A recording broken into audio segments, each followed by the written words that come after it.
भारत माता की इनकलाब वंदे। आज इतनी भारी संख्या में आप सब लोग यहाँ पे पधारे, पूरा हॉल खचाखच भरा हुआ है और बहुत सारे लोग बाहर भी खड़े हुए हैं। आप सब लोगों का तहे दिल से बहुत बहुत शुक्रिया, बहुत बहुत आभार।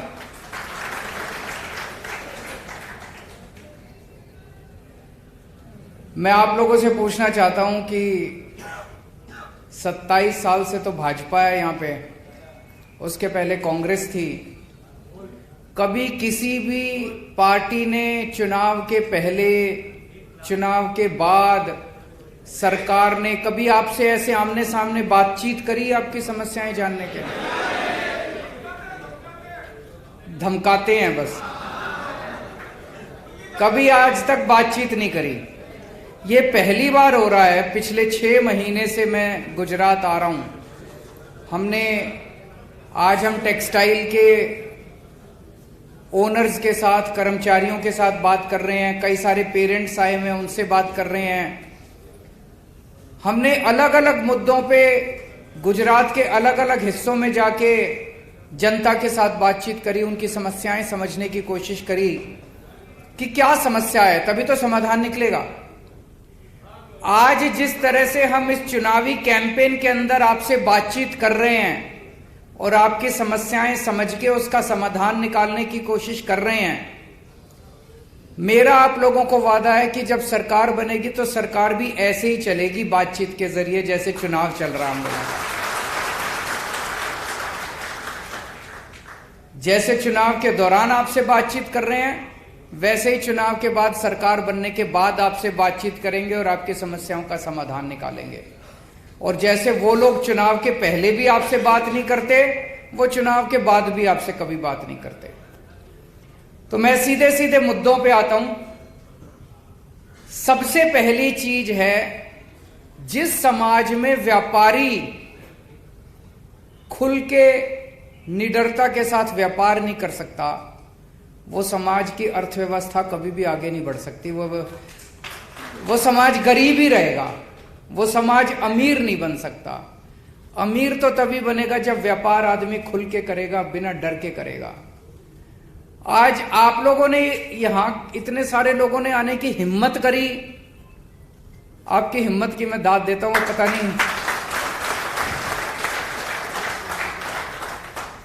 पता नहीं कितने आप में से कितने लोगों के नोटिस वोटिस आ जाएं, रेड वेड हो जाए, है कि नहीं है? ऐसा डर का माहौल पैदा कर रखा है इन्होंने, ऐसा डर का माहौल पैदा कर रखा है। मैं एक छोटा सा उदाहरण देता हूं। कल हमारा एक कार्यकर्ता नीचे सड़क के ऊपर रेडी पे कुछ खाने के लिए गया, उसको भूख लगी थी। तो रेडी पे खाते खाते उसने पूछा, किसको वोट दोगे भैया? बोले भाजपा। फिर बैठ गया वो, वहां पे स्टूल पड़ा था, स्टूल पे बैठ के खाने लगा, बातचीत होने लगी। थोड़ी देर बाद रेडी वाला कहता है कि सर हमारी पूरी गली झाड़ू को वोट दे रही है, मैं भी झाड़ू को वोट दे रहा हूं। सो उसने पूछा, भाई भाजपा क्यों बोला?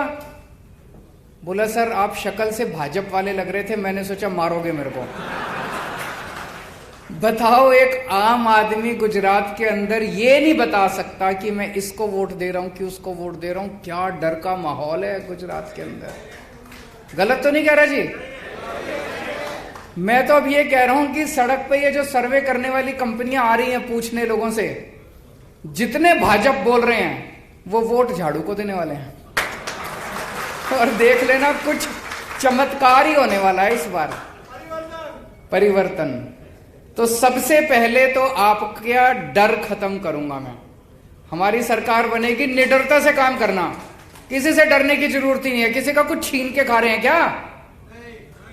अपना काम कर रहे हैं, 24 घंटे खून पसीना बहा रहे हैं, मेहनत कर रहे हैं। अभी मनोज केजरीवाल जी ने कहा 18 साल से इन्होंने अपने माँ बाप को नहीं देखा था, माँ बाप को छोड़ के और यहाँ पे काम करने आए। और उसके कितने लोग हैं जो अपना घर बार छोड़ के 24 घंटे मेहनत करते हैं कि 2 पैसे कमा जाए, और उसके बाद ये इतनी गुंडागर्दी करते हैं। इस गुंडागर्दी से सबसे पहले मुक्ति दिलाएंगे, आप खुल के काम करना।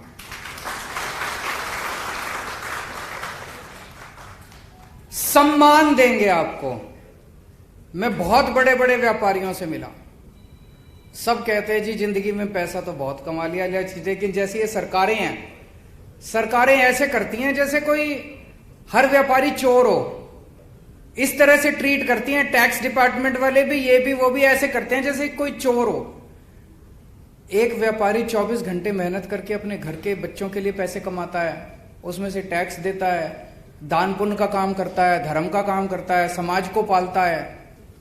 तो सबसे पहले आपको डर दूर करेंगे, दूसरा आपको पूरी तरह से सम्मान, तरह तरह से सम्मान दिया जाएगा सरकार की तरफ से कि हमें गर्व है, देश को गर्व है आपके ऊपर। रेड राज बंद करेंगे। दिल्ली में बंद कर दिया रेड राज, कोई इंस्पेक्टर रेड मारने नहीं जाता, किसी डिपार्टमेंट का कोई इंस्पेक्टर किसी को नहीं भेजते हम। मेरा अपना यह मानना, ये जितने रेड मारने जाते हैं, ये कोई व्यापारी से टैक्स लेने नहीं जाते, ये अपने लिए, अपना घर भरने के लिए जाते हैं, वसूली के लिए जाते हैं। आपको जान के ताज्जुब होगा जी, 2015 में दिल्ली में हमारी सरकार बनी, उस टाइम दिल्ली का 30,000 करोड़ का रेवेन्यू था। फिर हमने सारी रेड बंद कर दी। मेरे को कई अफसरों ने कहा जी ये रेड मत बंद करो, ये व्यापारी चोर हैं, ये टैक्स नहीं देंगे। मैंने कहा भरोसा रखो, व्यापारी खुद मन मर्जी से टैक्स देना चाहता है, वो चाहता है सरकार तंग ना करे। आज भाई साहब 75,000 करोड़ का रेवेन्यू हो गया मेरा 7 साल के अंदर बिना रेड के। तो आपकी सारी रेड बंद, कोई इंस्पेक्टर आपको तंग करने के लिए नहीं आएगा। चौथी चीज जो सबसे ज्यादा अब निकल के आई कि पैसे की धोखाधड़ी। माल ले जाते हैं और पैसा नहीं आता, पूरा का पूरा पैसा लुट जाता है, पैसा फंस जाता है। बहुत सारे ऐसे किस्से मैंने सुने हैं कि ऐसी कई पार्टियां आई, 4-5 महीने तो अपनी गुडविल बना लेती हैं मार्केट में, पहले 2 करोड़ का काम किया, फिर 4 का किया, और फिर एकदम से 20 करोड़ का काम करके और सारा सामान लेके और गायब हो जाती है मार्केट से। होता है कि नहीं होता ऐसे? और कई लोग इस तरह से डूब चुके, उनका सारा पैसा फंस चुका। इसके लिए स्पेशल कानून लेके आएंगे, आपको प्रोटेक्शन देंगे इसके खिलाफ। अभी 1-2 सुझाव तो आए कि उसमें क्या होना चाहिए। आपकी एफआईआर भी होगी, आपको परेशान भी नहीं करेंगे, और केवल कोरी एफआईआर से आपको अंत पंत में आदमी को एफआईआर थोड़ी चाहिए, अंत पंत में तो अपना पैसा चाहिए वापस, है ना? तो एफआईआर भी होगी और पैसा भी वापस दिलाएंगे आपको आपका। और ये पेमेंट की प्रॉब्लम केवल सूरत की या गुजरात की नहीं है, पूरे देश की है। जितने व्यापारी हैं, मैं तो व्यापारी समाज से आता हूं, जितने व्यापारी हैं सब इस पेमेंट की प्रॉब्लम से जूझ रहे हैं। मैं समझता हूं गुजरात के लोगों के साथ मिलकर, सूरत के लोगों के साथ मिलकर एक नया ऐसा कानून लेके आएंगे जो शायद पूरे देश को एक दिशा दिखाएगा, पूरे देश के लिए इस समस्या का समाधान निकल सकता है। आज व्यापारी के सामने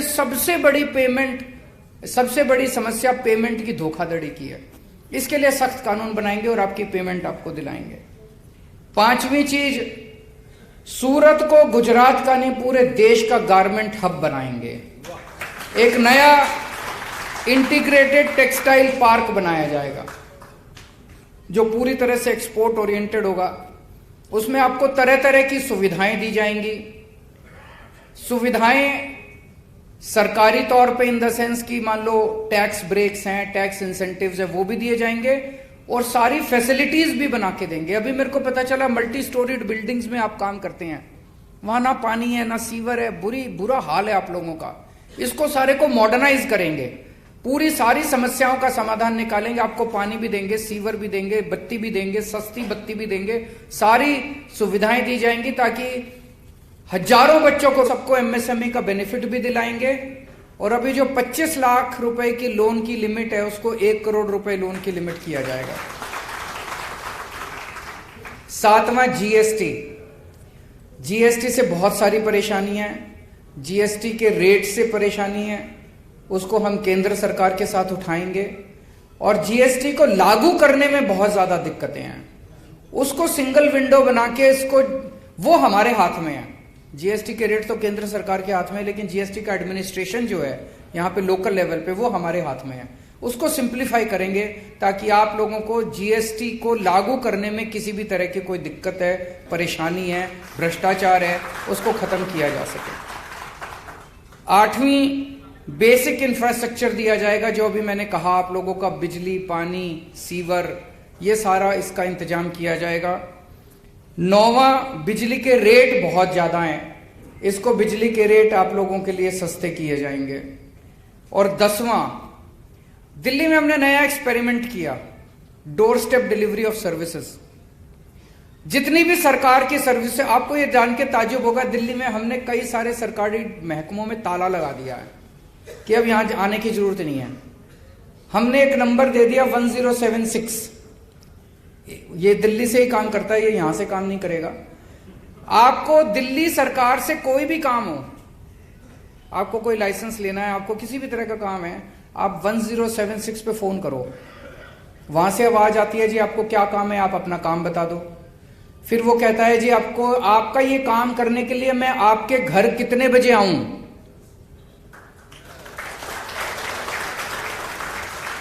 आपको सरकारी डिपार्टमेंट में जाने की जरूरत नहीं है, सरकार आपके घर आके आपका काम करके जाएगी। आप अगर कहते हो, जी मैं तो लेट आता हूं दफ्तर से, रात को 10 बजे आना, रात को 10 बजे दिल्ली सरकार से एक अफसर आपके घर आके आपका काम करके जाता है। किसी दलाल के चक्कर काटने की जरूरत नहीं, किसी को रिश्वत देने की जरूरत नहीं, दफ्तर से छुट्टी लेने की जरूरत नहीं, सब कुछ ऑनलाइन है। और जो ऑनलाइन ना कर सके उसके door step delivery of services है। इसको गुजरात में भी लागू करेंगे। आपको किसी दफ्तर में जाने की जरूरत नहीं है, किसी को पैसे देने की जरूरत नहीं है, किसी दफ्तर के चक्कर काटने की जरूरत नहीं है। अपना काम करो, फलो फूलो, यही हम चाहते हैं। आप फलोगे तो देश तरक्की करेगा, और आप अपना धंधा छोड़ के सरकारी दफ्तरों के चक्कर काटोगे तो देश भी कैसे तरक्की करेगा। ये सरकारी दफ्तरों को भूल जाना, एक बार हमारी सरकार बनेगी, आप चिंता मत करना, सरकारी दफ्तरों को हम संभाल लेंगे, आप अपना धंधा संभालना। अब 2 बातें और आई। एक तो सुराना साहब ने फीस की बात करी, और उनके साथ कई सारे पेरेंट्स आए हुए हैं। आपकी बात बिल्कुल सही है सुराना साहब, सारे स्कूल खराब नहीं है प्राइवेट, लेकिन अधिकांश स्कूलों ने गुंडागर्दी मचा रखी है, बहुत ज्यादा गुंडागर्दी मचा रखी है। कानून के मुताबिक कोई भी स्कूल, जितने स्कूल होते हैं ना, ये कानून के मुताबिक चैरिटेबल ट्रस्ट होते हैं, ये उससे कमाई नहीं कर सकते। कोई भी स्कूल आपकी फीस से कमाई नहीं कर सकता, प्रॉफिट नहीं कमा सकता। हमने दिल्ली में, हमारी सरकार बनी, हमने दिल्ली के सारे स्कूलों का ऑडिट करवाया, फाइनेंशियल ऑडिट।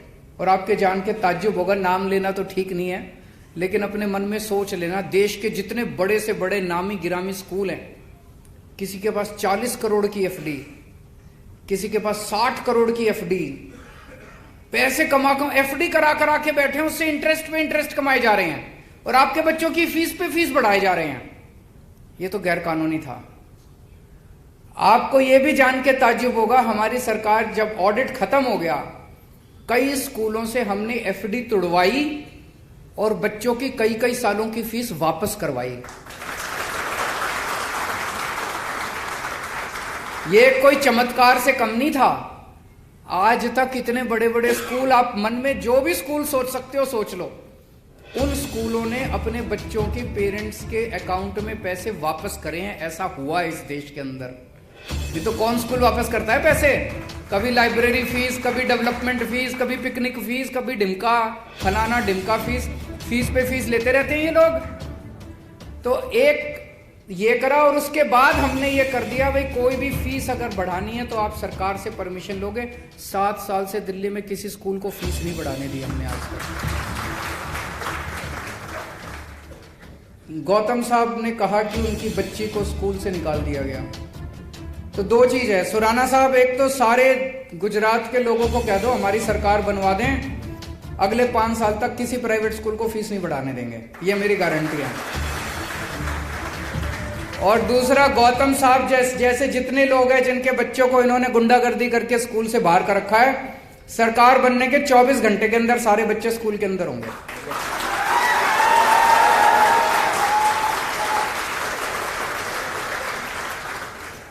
एक आपका नाम याद नहीं है, पीछे सरदार जी बैठे हैं, करण भाटिया साहब ने बहुत अच्छी बात उठाई। ये इस देश के युवा का दर्द है। इस देश, आप तो किस्मत वाले हैं, आपके पिताजी के पास पैसे थे, आप 30-40 लाख रुपए देके कनाडा से पढ़ाए। लेकिन इस देश की अधिकांश युवा जो हैं वो बेबस हैं, लाचार हैं। उनके पिताजी के पास पैसे भी नहीं है, वो तो कनाडा भी नहीं जा सकते, लेकिन उनके भी सपनों को पर लगाने का काम सरकार का है, उनके भी सपने पूरे करने का काम हमारा है। दिल्ली के अंदर हमने एजुकेशन सिस्टम बहुत शानदार किया। ऐसा नहीं कि सब कुछ अचीव कर लिया, अभी बहुत कुछ अचीव करना बाकी है, लेकिन हमें ऐसी शिक्षा व्यवस्था इस देश के अंदर तैयार करनी है कि हमारे बच्चों को कनाडा, अमेरिका और वो अभी वो जो देश है जहां वॉर चल रहा है, यूक्रेन में बताओ, मेडिकल करने के लिए, मेडिकल की पढ़ाई करने के लिए यूक्रेन जा रहे हैं हमारे बच्चे। हमारा देश कितना बड़ा देश है, कितना तरक्की कर चुका, और हमारे पास मेडिकल कॉलेजेस नहीं है। तो हम ऐसी शिक्षा व्यवस्था लेके आएंगे इस देश के अंदर, और दिल्ली के अंदर करके दिखा दिया। दिल्ली के अंदर सबके लिए एजुकेशन फ्री कर दी हमने, सब अमीर हो या गरीब हो, सबकी एजुकेशन फ्री है, और शानदार एजुकेशन कर दी, शानदार स्कूल बना दिए, सरकारी स्कूल शानदार बना दिए। बच्चे प्राइवेट स्कूलों से अपना नाम कटा कटा के सरकारी स्कूल में भर्ती हो रहे हैं। तो एजुकेशन सिस्टम अच्छा करना है, कॉलेजेस अच्छे बनाने हैं, अच्छे अच्छे शानदार कॉलेजेस बनाने हैं, और ऐसी व्यवस्था करनी है कि हमारे बच्चे कनाडा जाने के बजाय कनाडा के बच्चे अब इंडिया आने लगे पढ़ने के लिए। अपने बच्चों के लिए रोजगार का इंतजाम करना है। हो सकता है, बिल्कुल हो सकता है। दिल्ली के अंदर हम 11वीं क्लास से बच्चों को बिजनेस करना सिखाते हैं। हमने बच्चों के अंदर कूट कूट के भर दिया 8वीं 9वीं 10वीं 11वीं 12वीं में कि मैं बड़ा होकर नौकरी मांगने वाला नहीं बनूंगा, नौकरी देने वाला बनूंगा। तो वो बच्चे, उनको हम सारी चीजें, सारी पढ़ाई कराते हैं, उनको नए नए आइडियाज देते हैं कि कैसे मेरे को बिजनेस करना है। 9वीं 10वीं क्लास से उसको ये सोचने के लिए मजबूर करते हैं कि मैं बड़ा होकर क्या बिजनेस करूंगा। और अगर सारे बिजनेस करने लगेंगे तो एक एक बच्चा बड़ा होकर 3-3 4-4 लोगों को तो नौकरी देगा। तो हमें इस किस्म का माहौल तैयार करना है।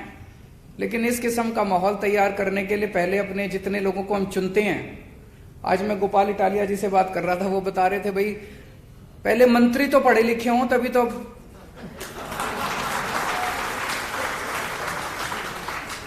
अब अगर हम ऐसे मंत्रियों को चुनेंगे, ऐसे एमएलए को चुनेंगे जो खुद अनपढ़ है, तो वो क्या आपके लिए स्कूल बनाएगा। इनसे मैं बात कर रहा था, एक इनके पास लड़का आया गोपाल के पास, उसने आके इनका हाथ पकड़ लिया, कहता भैया आपको वोट दूंगा। तो उसने कहा क्यों, इतना क्यों वो हो रहे हो। तो उसने कहा जी ये जो अपना एमएलए है लोकल, इसके पास एक बारी मैं काम कराने गया, 2 घंटे बिठाया उसने। मैंने पूछा क्यों बिठाया, कहता ये तू लेके आया, ये इंग्लिश में है, मेरा इंग्लिश पढ़ने वाला जब आएगा तब।